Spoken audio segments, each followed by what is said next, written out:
Ada yang menyebut kalau zikir bersama dipimpin imam itu bid'ah. Berarti Ustaz Muslim kok masuk neraka lah. Karena bid'ah sama dengan dalalah. Kalau dalalah sama dengan neraka.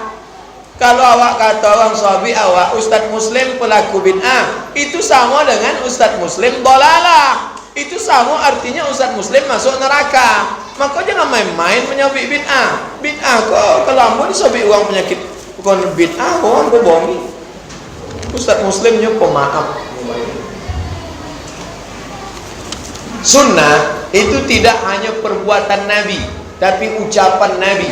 Makanya definisi hadis itu 3. Min qaulin, cakap Nabi, au fi'lin, perbuatan Nabi, au takririn, takrir. Nabi tidak membuat, Nabi tidak ada bercakap, tapi Nabi diam. Diamnya Nabi itu pun sunnah. Namanya sunnah takrir ya. Nah, tentang berzikir bersama itu sunnah qauliyah, ucapan Nabi. Apa kata Nabi? Iza zakarani fi nafsi. Kalau ada hambaku itu, hadis qudsi, Allah berfirman dalam hadis qudsi, dibacakan oleh Nabi, kalau hambaku itu berzikir mengingat aku sendirian, kalau ada hambaku berzikir mengingat aku sendirian, zakartuhu fi nafsi, aku menyebut dia sendirian. Itu suang, itu dalil zikir suang. Zikir berjamaah. Iza zakarani fi mala'in, kalau inya berzikir menyebut aku bersama-sama orang banyak, zakartuhu fi mala'in khairum min mala'ihim, maka aku sebut dia di tempat yang lebih ramai Allah bersama malaikat. Hadis tentang zikir bersama dikumpulkan dari Imam Jalaluddin Abdurrahman As-Suyuti dalam kitab judulnya Natijatul Fikri fil Jahri Bizzikri. Natijatul Fikri fil Jahri Bizzikri. Siapa yang menyusun itu? Imam As-Suyuti. Imam Suyuti itu hafalan hadisnya berapa? Hafiztu mi'atai alfa hadis, 200.000 hadis. Ada orang menyebut zikir bersama itu masru', dianjurkan, hafalan hadisnya 200.000 hadis. Ada orang menyebut zikir bersama bid'ah, hafalnya cuma 2 hadis. Itu pun ingat ujung lupa pangkal. Apa ibu ikut yang 200.000 atau yang 2 hadis? Ambo ikut yang 200.000 hadis. Al-Imam Jalaluddin Abdurrahman As-Suyuti, nama kitabnya Natijatul Fikri fil Jahri Bizzikri. Kitab tafsirnya sampai 2. Tafsir Jalalain, bukan jalan lain, Jalalain. Yang satu lagi tafsir Ad-Durrul Mansur fi Tafsir bil Ma'sur. Dalam hadis pula kitabnya banyak. Dalam kitab usul fikih ada. Dalam kitab masak macam-macam. Ikut Imam As-Suyuti rahimahullah. Apa hukum rokok dalam Islam Pak Ustaz? Mufti Saudi Arabia, Makkah Madinah, rokok haram. Mufti Mesir, Syekh Nasir Farid Wasil, rokok haram. Mufti Muhammadiyah, rokok haram. MUI, Majelis Ulama Indonesia, rokok haram bagi ibu hamil, ibu menyusui, orang tua dan orang sakit. Adapun orang sehat makruh. Nah, itu beda antara MUI dengan yang lain. Jadi Ustaz condong kemana? Ampun tidak merokok, maka saya condong kepada rokok haram. Iko ada riwayat dari Ustaz namanya Ustaz Lukman Syarif, ketua MUI Dumai. Jadi kata Ustaz Lukman Syarif, adalah kiai di belakang rumah kiai kok banyak kebun. Ada kebun noneh, ada kebun timun, ada kebun kelapa, ada kebun tembakau. Suatu malam datanglah babi mau makan kebun Pak Kiai. Esok pagi ditengok noneh habis, timun habis, yang tak dimakan dek babi tembakau. Rupanya babi pun mengharamkan tembakau. Kata Pak Kiai, Pak Ustadz, apa perbedaan tasawuf sunni sama tasawuf falsafi? Tasawuf sunni itu nama tokohnya nan godang 2. Nan pertama Junaid Al-Baghdadi, nan kedua Abu Hamid Al-Ghazali. Nama kitabnya Ihya Ulumuddin. Ini berdasarkan Quran dan hadis. Adapun tasawuf falsafi itu diambil dari filsafat Yunani. Poli yang mengatakan bersatu dengan Tuhan, itulah awak tidak masuk dalam kelompok itu. Pokoknya awak ikut yang Sunni, yang syekh-syekh awak tarekat Naqsyabandiyah itu adalah tasawuf Sunni. Kenapa bersuluk pakai baju putih? Kenapa baju putih? Nabi pakai baju putih. Kenapa selalu berwuduk? Karena Nabi itu tak berhenti-berhenti. Apa yang dicari dalam bersuluk itu sebenarnya meloketkan zikir ke dalam hati. La ilaha illallah, la ilaha illallah, la ilaha illallah. 5,000 sehari Allah, Allah, Allah, Allah, Allah, supaya hatinya loket. Maka kalau sudah hatinya melekat zikir, inyom berdagang menggalih di toko, inyom tetap ingat Allah. Kalau inyom ingat Allah, ingat Allah, itu jalan, bukan tujuan. Tujuannya adalah ilahi anta maksudi wa ridhaka matlubi, bukan yang lain kecuali Allah Subhanahu wa taala. Adapun yang salat batin, asallah putui makrifat nak ke masjid. Mana tuan saya awak hanya salat di Makkah. Itu menyalah. Maka ikatannya adalah syariat. Kalau dia menyalahi syariat, maka tak bisa kita terima. Nabi sampai meninggal tetap salat berjamaah. Kau baru bersuluk 2 kali dan tak ke masjid. Ini tak betul. Bisakah kita berdoa pada Allah minta umur panjang? Ya Allahumma tawil umurana, panjangkan umur kami ya Allah. Kau ditanya kepada Syekh Muhammad Mutawalli Asy-Sya'rawi, Syekh, ya kenapa awak minta umur panjang? Padahal umur kanlah ditetapkan Allah. Ada 2 jawaban. Pertama, yang Allahumma yasha' wa yusbit wa indahu ummul kitab. Lauhul mahfuz tu punya Allah. Kalau Allah berkehendaknya bisa hapus, kalau Allah berkehendaknya bisa pertahankan. Dan kedua, dan bertambah itu bukan umurnya tapi barokah. Memang umurnya 70 tahun tapi barokahnya banyak. Hafalnya Quran. Ikut 70 tahun juz 30 pun tak lewat. Jadi yang awak pintakan itu adalah barokah umur panjang. Ya Allah, panjangkanlah umur kami. Maknanya berkahi umur kami. Itu makna kata Syekh Mutawalli Sya'rawi dalam kitabnya Fatawa Al-Kubra. Bisakah teman memberi syafaat kepada kita? Bisa. Hadisnya sahih dalam Sahih Bukhari dan Muslim. Disabit di kitab Al-Lu'lu' wal Marjan fi mattafaqa alaihi syaikhan. Jadi waktu disuruh masuk surga, hai jamaah Masjid Syuhada, masuk surgalah kamu. Ketika jamaah Masjid Syuhada masuk surga, inyo bertanya pada Allah, ya Allah, mana kawan ambo yang dulu? Itulah syafaat orang soleh. Maka kalau ada kawan-kawan awak nan soleh, awak tetap berhubungan baik dengan tetap menjalankan syariat, bisanya menyelamatkan awak di akhirat. Tapi yang pun tak tahu, bapak pun belum tentu tahu saya ni soleh apa tidak. Maka awak husnuzan. Nanti kalau awak masuk dulu ajak ambo ya, iyalah. Kalau aku masuk ku ajak iyalah. Tapi kalau masuk surga, masuk neraka jangan. Sahabat yang soleh bisa. Sahabat yang soleh itu jangankan di dunia, di akhirat pun tetap menyelamatkan awak di akhirat. Kau bisa sampai pagi kau. Bolehkah hasil zakat untuk pembangunan masjid? Boleh. Hasil zakat untuk pembangunan masjid boleh. Siapa yang menyebut boleh? Imam Fakhruddin Ar-Razi dalam kitab Tafsir Al-Kabir, dikutip oleh Syekh Atiyah Saqar dalam Fatawa Al-Azhar. Masuk asnaf mana? Fisabilillah. Masuk asnaf fisabilillah.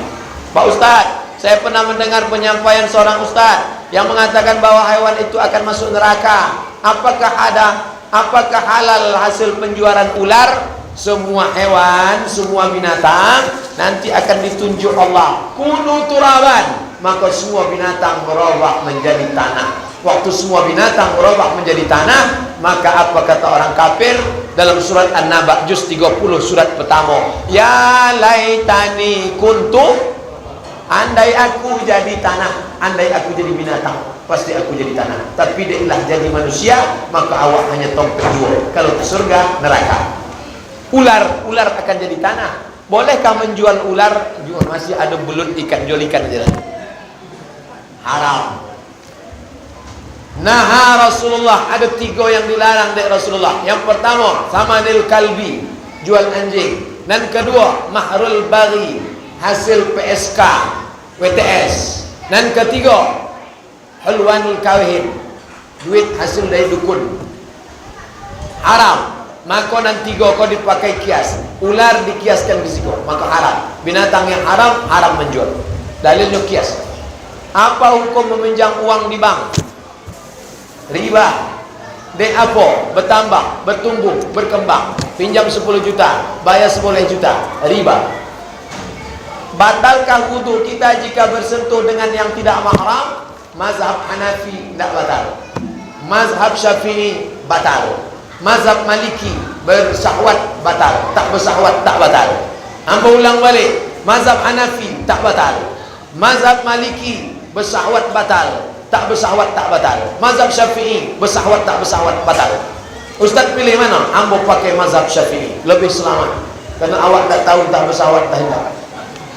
Tak ada tanduk. Kalau merah muka bersahwat, kalau hijau tak bersahwat, kalau kuning agak-agak bersahwat. Waktu bulan Ramadan ada seorang wanita mencicipi makanan. Ditegur oleh sahabatnya. Dia bilang kan hanya di ujung saja. Boleh di ujung, mazhab Hambali. Mazhab Hambali boleh di ujung. Tapi saya tak melakukan karena saya khawatir agak 10 kali. Mazhab Hambali membolehkan di ujung lidah. Tapi saya tak melakukan. Istri saya larang, tak boleh. Kalau kurang garam tak apa-apa. Nanti kita tambah garam banyak-banyak. Adakah syarat khusus untuk menjadi imam masjid? Kalau awak satu kabupaten Kampar berkumpul, yang paling layak jadi imam siapa? Bupati. Kalau bupati tak sanggup, maka diangkat imam. Siapa? Imam ratib. Imam ratib diangkat dari bupati. Maka Nabi mengangkat imam tarawih, namanya Umar bin Khattab. Dah, lanjut lagi. Siapa yang paling layak kalau awak berkumpul? Yang paling banyak hafalan. Kalau hafalannya sama, yang paling paham fikih, yang paling paham ayat Quran. Kalau sama, sampai ompet boleh. Itu pembahasan ambo pelatihan imam. Dalam kitab Fiqhul Islami wa Adillatuh, ompet boleh syarat menjadi imam. Yang nomor ompet boleh sudah menikah. Nikah itu nomor ompet boleh. Suara nomor 12. Ikau orang awak dah, asal elok suara jadi imam.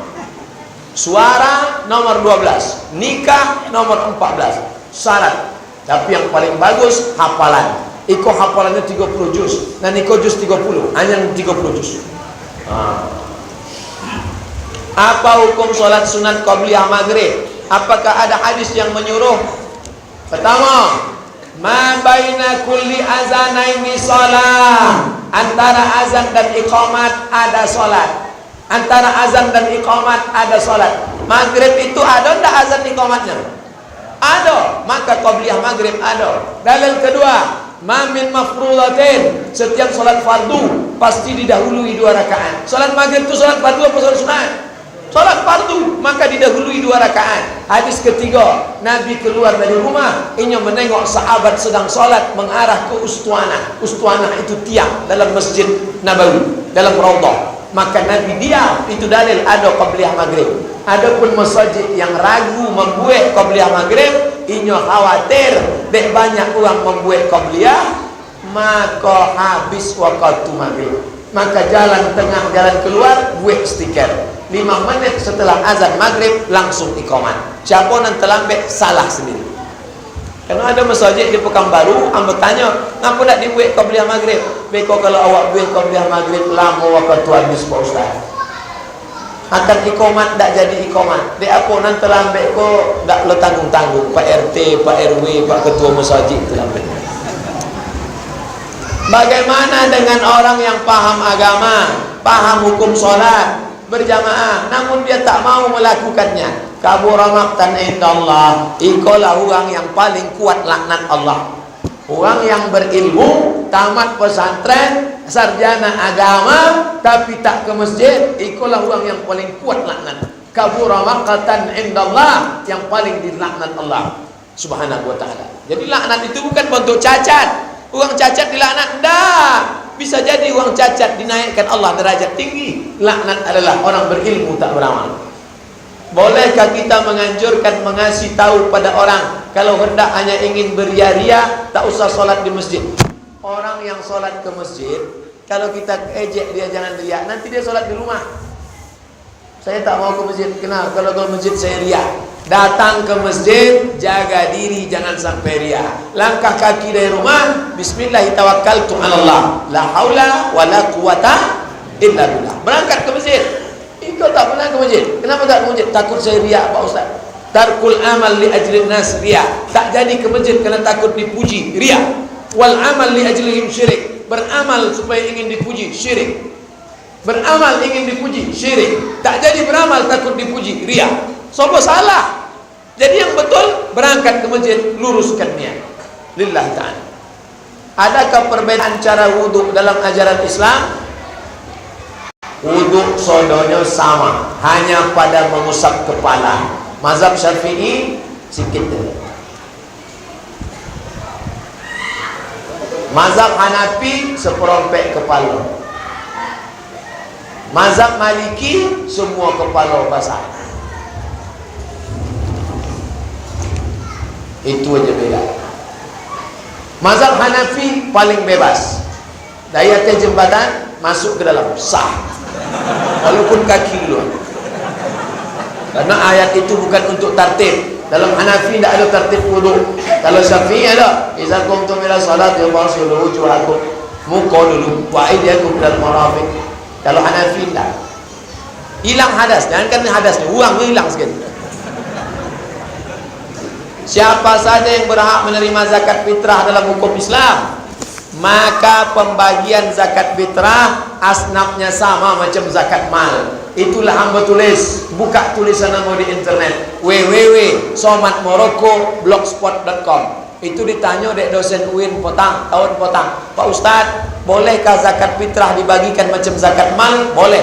Buka tulisan nama www.somatmorocco.blogspot.com. Lah kami buka, kau tidak terbuka Pak Ustaz. Terbuka. Dek apa tidak terbuka? Pulsa tidak ada.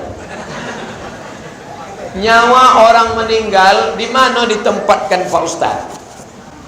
Orang yang baik-baik dompetnya ilin. Orang yang jahat-jahat dompetnya sijin. Itulah dompet nyawa. Orang yang baik ilin. Orang yang tidak baik dan jahat sijin. Begitu kata Imam Ibn Qayyim Al-Jauziyah, nama kitabnya Ar-Ruh.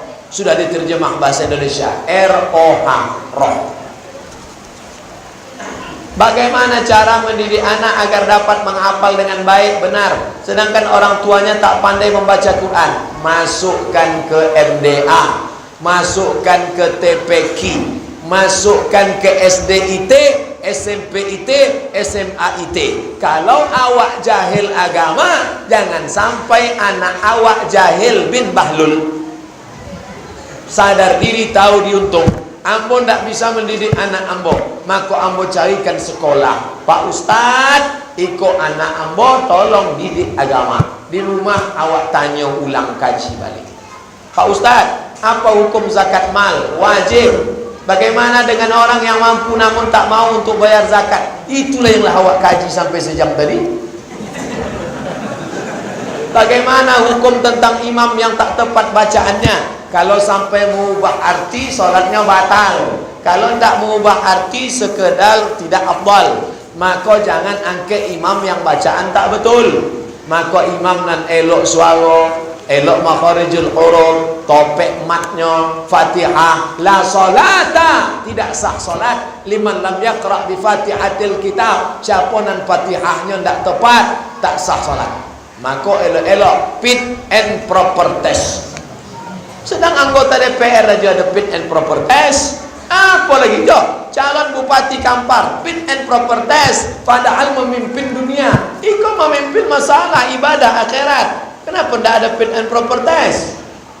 Apa hukum mengucapkan insya Allah namun hanya untuk pelipur lara saja? Ini orang memain-mainkan lafaz Allah, lafaz insya Allah dalam surat Al-Kahfi. Datang orang bertanya ke Nabi tentang Zulkarnain. Siapa Zulkarnain? Kata Nabi, esok hamba jawab. Langsung turun ayat. Wala taqulanna li syai'in inni fa'ilun zalika ghadan. Jangan kau katakan pasti besok. Illa ayyasha Allah. Kalau tidak sanggup bilang tidak. Tapi kalau sanggup bilang insyaallah. Orang kini kalau tidak sanggup insyaallah. Itu penipu, dusta, bohong. Bolehkah mengodok salat yang lama tinggal? Salat yang lama tinggal wajib diqadha. Bukan boleh. Sepakat empat mazhab. Hanafi paling tua, Maliki nomor 3, Syafi'i nomor 3, Maliki Hambali nomor 4. Hanafi, Maliki, Syafi'i, Hambali, salat yang tinggal wajib diqadha. Cara mengqadha, selesai salat langsung qadha. Habis isya tadi langsung qadha. Usolli fardal isya 4 raka'atin qadha'an. Berapa lama? Kalau tinggal 10 tahun, ganti 10 tahun. Dulu akil balik umur berapa? 10. Baru sembahyang umur berapa? 20. Berarti tinggal 10 tahun. Ganti 2007 boleh, lunas 2027. Israel datang 2020. Ustaz yang membacakan hadis dengan tidak sempurna, tidak membacakan semuanya. Kalaulah hadis itu dibacakan dari mulai sanad sampai matan sampai habis, maulah seminggu menjawab kau. Maka dipilihlah hadis itu yang mengena pada tajuk kajian. Ada orang bertanya, Pak Ustaz, tolong jelaskan tentang solat berjamaah ke masjid. Sab'atun yuzillumullahu fi zilli yawma la zilla illa zilluh. Ada 7. Takkan ke-7-7-nya disabit? Sabitlah salah satu yang mengena pada tajuk masalah. Itu dilakukan para ulama dulu. Tengok Majmu' Fatawa Ibnu Taimiyah. Dipotongnya hadis itu untuk menyebutkan masalah yang terkait dengan pertanyaan. Bagaimana pandangan Ustaz tentang orang yang paham tentang agama tapi tak mau untuk mengamalkannya? Kok sama macam yang tadi. Kabura maqtan indallah, orang yang paling dimurkai Allah. Bagaimana dengan orang rajin ibadah, rajin puasa sunat, rajin berinfak, sudah pergi haji tapi tak mau mengeluarkan zakat mal, sedangkan dia memiliki pendapatan yang lebih? Tidak ada makna solatnya, karena solat itu tanha 'anil fahsya wal munkar, sedangkan menahan zakat itu fahsya. Umar bin Khattab bersama Abu Bakar memancung kepala orang yang memisahkan antara salat dan zakat. Wa aqimus shalah wa atuz zakat. Kenapa dia pisahkan salat dan zakat? Maka ini orang halal kepala jadi mancung. Kenapa dia pisahkan salat dan zakat? Bagaimana dengan aparat pemerintah yang zalim? Apakah itu termasuk orang zalim? Pemerintah, polisi, jaksa, hakim, zalim, makan duit negara, APBN, di akhirat dia akan dituntut di hadapan Allah Subhanahu wa taala. Hisabnya akan panjang berkepanjangan. Isma syi'ta, hiduplah sesuka hatimu, fa innaka mayyit, kau akan jadi mayat, kau akan dituntut di hadapan Allah Subhanahu wa taala. Apa hukum tentang orang yang berjenggot? Bagaimana dengan pandangan Islam tentang sorban? Jenggot hukumnya sunnah. Yang berjenggot bagus, yang tak berjenggot kurang bagus. Apa hukum sorban? Nabi bersorban. Wa ala ra'sihi imamatun sauda. Nabi itu bersorban pakai kain hitam. Pernah pakai kain hitam, selalu pakai kain putih. Ali bin Abi Thalib waktu mau perang dipakaikan Nabi sorban warna hitam. Ustaz, apa hukum yang kita terima di akhirat nanti kalau kita membuang sampah ke pengarangan orang lain? Ittaquz zulma, jangan kalian berbuat zalim. Fa inna zulma zulumatun yaumal qiyamah. Perbuatan zalim akan dituntut pada hari kiamat. Jangankan sampah, faman ya'mal misqala zarratin khairan yara. Sebesar biji sawi, apalagi sebesar tong sampah, dituntut di hadapan Allah. Jangan pernah buat aniaya sama orang. Hidup ini simpel saja. Sama Allah jangan buat dosa, kepada manusia jangan aniaya. Ustaz, bagaimana agar cara mudah menghafal Quran? Dihafal sebelum subuh. Jago jam 4, baca ulang-ulang di bawah solat sunat tahiyatul masjid. Waladhdallin amin. Itu waktu ayat baca. Dibawa dalam solat. Nanti sembahyang duha bawa balik dalam solat. Qabliyah zuhur bawa balik. Sesudah zuhur, ambil kotek, dicatat ulang, ditulis ulang. Menulis itu sama dengan 10 kali mengulang hafalan. Begitu cara kami waktu kuliah dulu. Karena di Al-Azhar wajib menghafal setahun 2 juz. Setahun 2 juz. Mata kuliah 3 boleh, tambah 2 juz. 4 boleh mata kuliah. Kalau tidak lulus, beasiswa putri. Berat. Maka begitu cara kami dulu menghafal. Sebelum subuh dihafal, sembahyang subuh qobliyah, tahiyatul masjid diulang balik. Apa peranan wanita dalam membina rumah tangga? Saya lebih banyak dibentuk dididik oleh emak, karena ayah mencari nafkah. Maka ibu peran mengaji, memasukkan ke sekolah, emak mendidik ibu. Ibu tak boleh berhenti. Mau kemana? Sama siapa? Kenapa tak berjilbab? Ketika ibu berhenti bercakap, kiamat sudah terjadi. Ibu mulut tak pernah berhenti, macam mesin pompong rusak. Kalau sampai ibu diam, anak jadi hantu, jadi setan. Ingat, ibu harus berperan, karena perempuan itu penanggung jawab luar biasa. Karena suami pergi pagi pulang petang, peras keringat, banting tulang. Saya seorang laki-laki umur 40 tahun. Saya mengajar Al-Quran kepada wanita umur 30, 40 sampai 50. Satu hal dalam masjid berhadap-hadapan. Jangan berhadap-hadapan.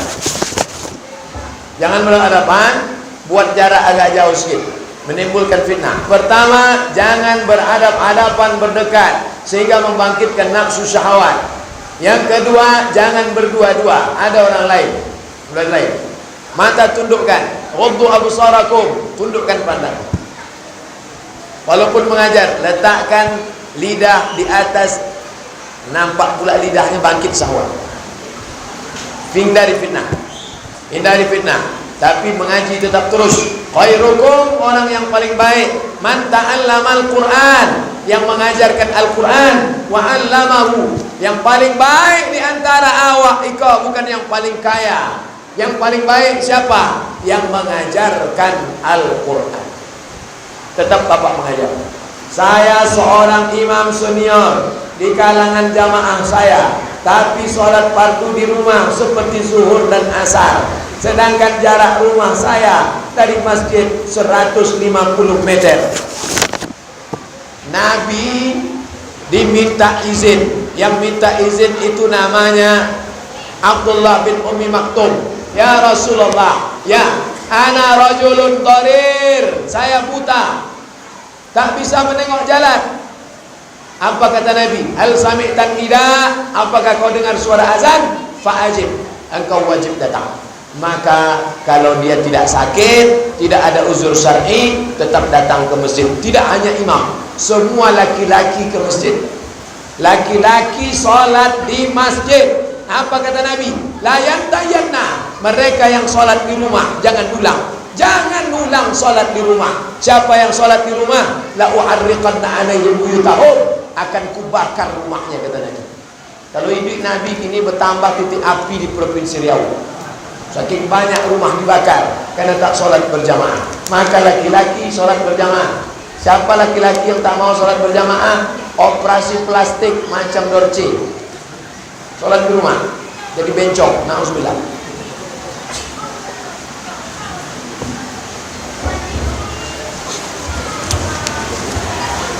Apa hukumnya Ustaz? Imam sebelum sholat fardu angkat takbir, memberi tausiah, merasa hangat, buka saja hijab di depan ibu-ibu.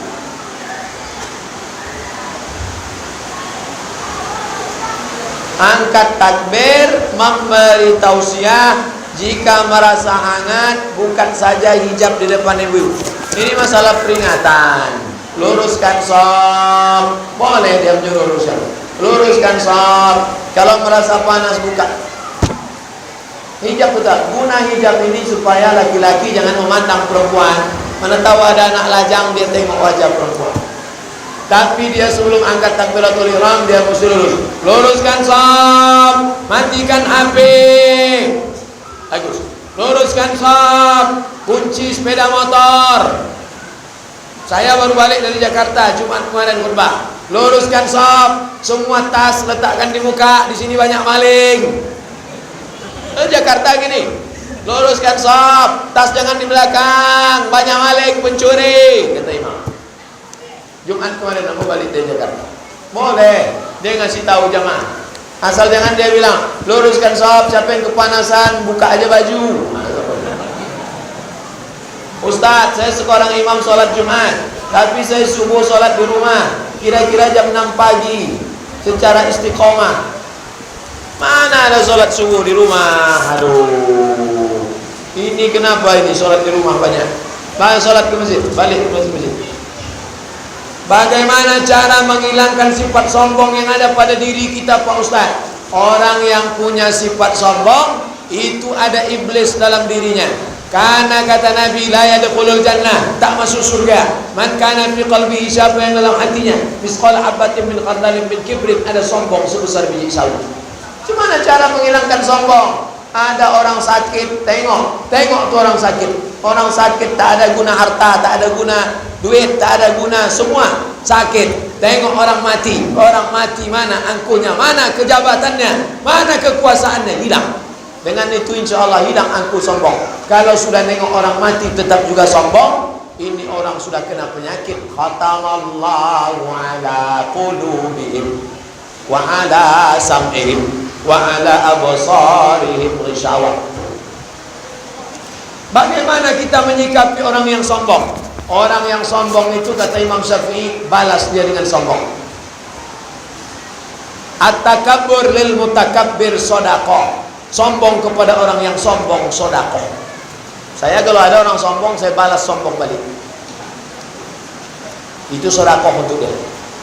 Seorang jamaah masjid tidak aktif melakukan sholat berjamaah, namun setiap kali dia pergi masjid, dia ingin menjadi imam.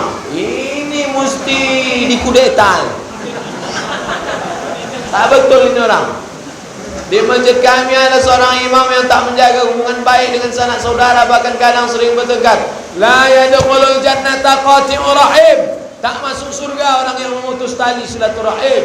Tak masuk surga orang yang memutus tali silaturahim. Apa amalan yang baik untuk malam nisfu Sya'ban?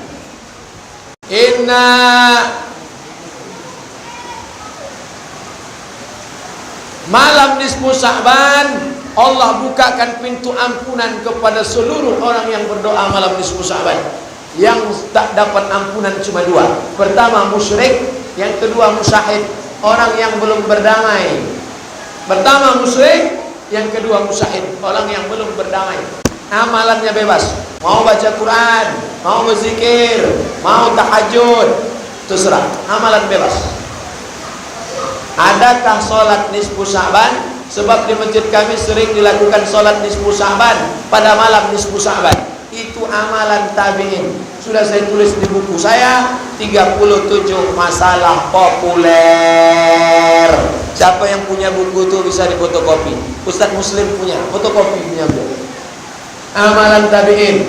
Nama imamnya Imam Ad-Dhahak, Makhul, Khalid bin Ma'dan. Mereka datang ke masjid beramai-ramai melaksanakan sholat sunat di malam nisfu Sya'ban. Baik, tak salah. Bagaimana dengan pemimpin yang terlalu mengaku-akukan dirinya? Itu Fir'aun. Saya. Kalau bukan karena saya, Fir'aun. Ana rabbukumul a'la. Fir'aun matinya di Laut Merah. Pemimpin yang macam ini mati di Sungai Kampar. Mesti balik kepada tuntunan ajaran Islam. Saya seorang pegawai negeri, memiliki beberapa lahan kebun sawit. Saya layak untuk mengeluarkan zakat, tapi saya punya utang di bank yang harus saya lunasi. Yang dilihat bukan hutangnya, tapi yang dilihat hasilnya. Karena kalau cerita utang, orang kaya punya duit 1 miliar, hutangnya 2 miliar. Semua orang-orang kaya itu dililit utang semua. Maka yang dilihat bukan hutang, tapi berapa hasil, keluarkan zakatnya. Walaupun hutang di sekeliling pinggang. Haramkah jika saya sebagai istri mencari nafkah untuk anak dan suami? Bagaimana dengan makanan yang dimakan oleh suami? Suami haram memakan pencarian istri, kecuali istrinya izin. Haram suami memakan harta istri kecuali istrinya izin. Karena suami tidak ada menerima nafkah dari istri. Itu beda harta suami sama harta istri. Tapi kalau kata istrinya, makanlah bang, tapi jangan macam-macam ya bang. Makanlah, halal itu. Apa hukum jika memasukkan anak kerja sekolah tapi pakai menyogok? Ar-rashi wal murtashi finnar. Yang menyogok, yang menerima sogok masuk neraka. Yang menyogok lewat PNS menyogok, lulus, maka gajinya haram, tunjangannya haram, uang SPPD haram, pensiunannya haram, haram, sampai mati makan haram. Hiduplah berapa lama dinikmati, lulus umur 30, pensiun umur 58, 28 tahun makan haram. Ustadz Somad itu cakap begitu karena tak lulus PNS tuh. Saya PNS UIN Suska, NIP saya 197705820901111. PNS saya, dan saya lulus, tidak nyogok, tidak pakai sogok. Bagaimana caranya Pak Ustadz? Doa aja banyak-banyak. Bagaimana cara menyelamatkan umat di zaman ini dari fitnah? Banyak-banyak pengajian. Buat tabligh akbar. Datangkan Ustadz kemari. Tak bisa ke sini, datang ke Pekanbaru mengaji. Subuh Sabtu, subuh Ahad. Subuh Sabtu Ustadz Somad di An-Nur, subuh Ahad di Ustadz Mustafa Umar. Datang pengajian. Subuh yang lain mungkin tak bisa kerja. Subuh Sabtu, subuh Ahad libur. Datang, ikut pengajian. Apa saja yang mendatangkan azab pada sebuah kampung Pak Ustaz? La ta'murunna bil ma'ruf, ajak buat baik. Wala tanhauna 'anil munkar, larang buat munkar. Kalau kamu tidak melakukan amar ma'ruf nahi munkar, la yushikanna ayyab'asallahu 'alaikum iqaban, akan turun azab ke kampung itu. Summa tad'unahu, kalian berdoa, jauhkan azab ya Allah, jauhkan azab ya Allah, fala yustajabu lakum, doa kamu tak dikabulkan Allah. Kalau tak ada amar ma'ruf nahi munkar di kampung ini, akan turun azab melimpah ruah. Ada yang mengatakan berdirinya orang sholat setelah sujud, posisi tangan tidak boleh seperti waktu sujud, karena itu menambah rukun dalam sholat. Ada orang mengatakan berdiri sholat setelah sujud, posisi tangan tidak boleh seperti waktu sujud, karena itu menambah rukun dalam sholat. Cemana posisi tangan tak boleh waktu sujud? Cemana bentuk? Tak terbayang saya.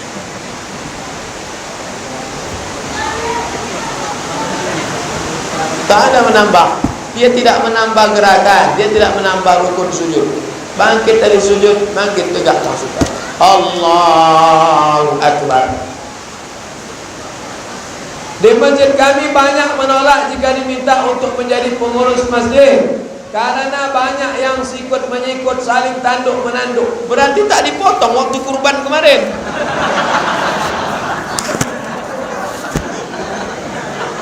Aduh, cemana ini? Berjamaah lah. Alaikum berjamaah, musyawarah. Wa amruhum syura bainahum.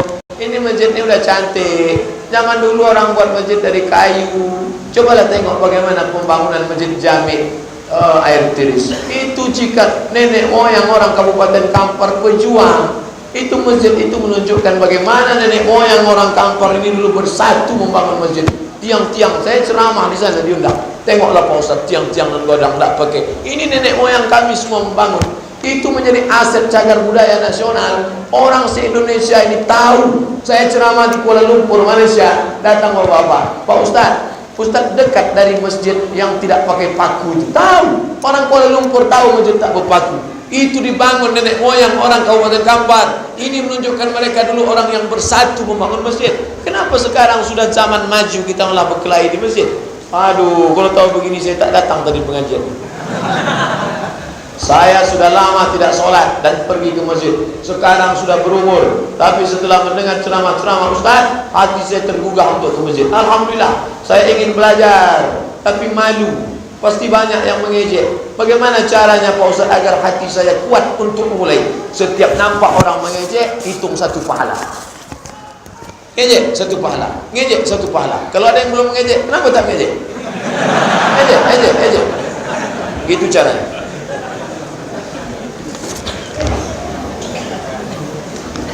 Apa hukum jilbab? Jilbab wajib. Jilbab itu menutup dari ujung rambut sampai ke ujung kaki, itu namanya jilbab. Adapun kain yang hanya menutup kepala itu namanya khimar. Jilbab artinya menutup aurat, yang nampak hanya wajah dan tapak tangan saja. Yang dimaksud dengan tapak tangan zahiruha wa batinuha. Kau boleh nampak. Jangan pula ikut nampak. Kadang-kadang perempuan ini nampak untuk menunjukkan gelang emasnya besar. Kau bilang, Pak Ustaz, karena sekarang banyak yang kadang berjilbab, kadang tidak. Jilbab itu tetap pakai di dalam rumah, di luar rumah pakai jilbab. Kecuali di rumah itu dia sama suaminya saja. Kadang orang ini pada suami dia berjilbab, suami orang dia tak berjilbab. Pak Ustaz, bagaimana pakaian wanita yang syar'i, Pak Ustaz? Pakaian wanita yang syar'i macam pakaian ibu-ibu. Dari ujung ibu, itu syar'i semua. Adapun yang tak syar'i adalah yang menampakkan sempit, menjerit paha itu saking sempitnya. Tolong. Nisaun perempuan, kasiatun pakai baju, ariyatun tapi telanjang, pakai baju tapi telanjang. Kenapa? Karena sempit, nampak bentuknya, tak boleh. Sedangkan laki-laki pakai baju Melayu itu mesti pakai songket. Kenapa laki-laki pakai songket? Malu nampak bentuk belakang pula. Apalagi perempuan pakai baju kurung, pakai rok panjang. Jangan biarkan istri anak perempuan kita. Laki-laki yang membiarkan anak perempuannya, istrinya tampak auratnya, maka dia disebut Nabi dayus. La yadkhulul jannata dayus, tak masuk surga dayus. Siapa dayus itu ya Rasulullah? Alladzi la yagharu ala maharimihi, tak ada rasa cemburu kepada mahram. Tak ada cemburunya sedikit. Nauzubillah. Siapakah mahram kita, Pak Ustaz? Karena banyak orang yang pada hari raya bersalaman, laki-laki dan perempuan, guru kepada murid bersalaman. Saya tidak pernah bersalaman dengan mahasiswi. Saya mengajar di Queen Suska 2008 mulai masuk. Waktu itu masih lajang, masih ganteng-gantengnya 2008. Datanglah mahasiswi. Mahasiswi Fakultas Tarbiyah mengulurkan tangan, cantik pula. Mau diulurkan haram, mau tak diulurkan mubazir. Gimana nih? Dia sudah mengulurkan tangan. Akhirnya saya ginikan. Ini dapat saya dari Philip Mahabrata. Begitu saya ginikan, dia pun tak jadi.